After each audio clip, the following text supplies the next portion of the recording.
లక్ష్మీనారాయణ తెలిపారు. కొత్త వీక్లీ మార్కెట్లో నిర్వహించే సభ ఏర్పాట్లను ఆయన పరిశీలించారు. రేవంత్ రెడ్డి అధికారంలోకి వచ్చి 100 రోజులకు పైగా అయినా కూడా ప్రజలకు వారేమీ చేయలేదని, ప్రతి మీటింగ్లో గాడిద గుడ్డు అంటూ ప్రచారం చేస్తున్నారని ఎద్దేవా చేశారు. రాజ్నాథ్ సింగ్ సభను విజయవంతం చేసేందుకు ప్రజలు సిద్ధంగా ఉన్నారని తెలిపారు.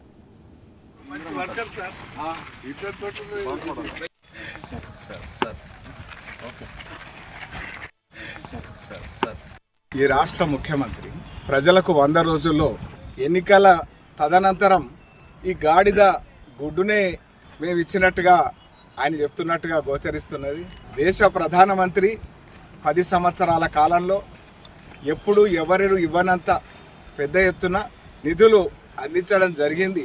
మరి 100 రోజుల్లో మీరు ఇస్తామన్నది మీరు చూపిస్తున్న ఏమిచ్చిండ్రంటే మీరు గాడిద గుడ్డిచ్చినామని ప్రజలకు చూపిస్తున్నట్టుగా ఉంటున్నది. మిమ్మల్ని మీరు కించపరుచుకున్నట్టుగా కనపడతా ఉన్నది.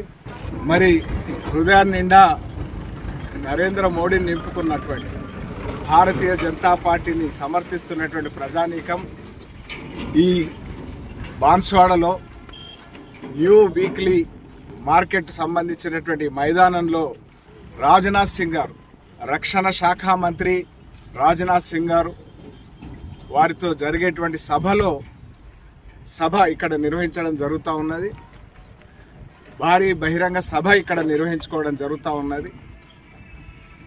ఈ సభకు పెద్ద ఎత్తున తరలి రావాల్సిందిగా